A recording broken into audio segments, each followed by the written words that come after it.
ಎಲ್ಲರಿಗೂ ನಮಸ್ಕಾರ. ತುಂಬಾನೇ ಗ್ರೇಸ್ಫುಲ್ ಆಗಿರುವಂತಹ ಪೋಚಂಪಲ್ಲು ಸಾರಿನ ಈಗ ನಿಮ್ಮ ಮುಂದೆ ತರ್ತಾ ಇದೀವಿ. ಇದು ಶುದ್ಧ ಕಾಟನ್ ನಲ್ಲಿ ತಯಾರಾದ ಸೀರೆ, ದಿನನಿತ್ಯದ ಬಳಕೆಗೆ ತುಂಬಾ ಕಂಫರ್ಟೇಬಲ್ ಆಗಿರೋ ಸಾರಿ. ಸೊ ಇದನ್ನ ನೋಡಬಹುದು ನೀವು. ಸೀರೆ ಬಗ್ಗೆ ಹೇಳ್ಬೇಕಂದ್ರೆ ಕಿತ್ತಳೆ ಬಣ್ಣದಲ್ಲಿ ಹಸಿರು ಬಾರ್ಡರ್ ನಲ್ಲಿ ತಯಾರಾದ ಸೀರೆ. ಸೊ ಪಲ್ಲು ಅಂತೂ ತುಂಬಾ ಚೆನ್ನಾಗಿ ಡಿಸೈನ್ ಡಿಫ್ರೆಂಟ್ ಕಾಂಬಿನೇಷನ್ ಅಲ್ಲಿ ಹೋಗಿದೆ.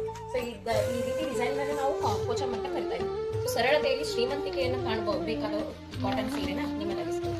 ಸೊ ಅದೇ ರೀತಿ ನಮ್ಮಲ್ಲಿ ಇದು ಯಾವಾಗಲೂ ರನ್ನಿಂಗ್ ನಲ್ಲಿ ಇರುವಂತ ಸೀರೆ ಅಂತ ಹೇಳ್ಬೋದು ನಾವು. ಸೊ ಈ ಹಾಟ್ ಸೀಸನ್ಗೆ ಸೂಪರ್ ಆಗಿ ಅಂತಾನು ಹೇಳ್ಬೋದು. ಅದೇ ರೀತಿ ಲೈಟ್ ವೇಟ್ ಆಗಿದ್ದು ದಿನವಿಡೀ ನೀವು ಬಳಸಬಹುದು ನಮ್ಮ ಸೀರೆನ. ಹಾಗೆಯೇ ಸೀರೆ ನಮ್ಮಲ್ಲಿ ಯಾವಾಗಲೂ ಓಡುವಂತ ಸೀರೆ ಅಂತ ನಾವು ಹೇಳ್ತೀವಿ. ಸೊ ಇದರಲ್ಲಿ ಸಾಕಷ್ಟು ರೀತಿಯ ವೆರೈಟೀಸ್ ಆಫ್ ಕಲರ್ಸ್ ಅವೈಲೇಬಲ್ಸ್ ಇದಾವೆ. ನೋಡಬಹುದು, ನೀವು ಇವಾಗ ತೋರಿಸ್ತಾ ಇದೀವಿ ಈ ರೀತಿ ಕಲರ್ಸ್ ಅವೈಲೇಬಲ್. ಬೇಕಾದವರು ಇದರಲ್ಲಿ ಹೋಗಿ ಸ್ಕ್ರೀನ್ ಮೇಲೆ ಕಾಣಿಸ್ತಿರುವಂತ ನಂಬರ್ಗೆ ಕಾಲ್ ಆದ್ರೂ ಮಾಡ್ಬೋದು, ಮೆಸೇಜ್ ಆದ್ರೂ ಮಾಡ್ಬೋದು, ಒಟ್ಟಿನಲ್ಲಿ ಆರ್ಡರ್ ಮಾಡಿ ನಿಮ್ದಾಗಿಸ್ಕೊಳ್ಳಿ. ಧನ್ಯವಾದಗಳು.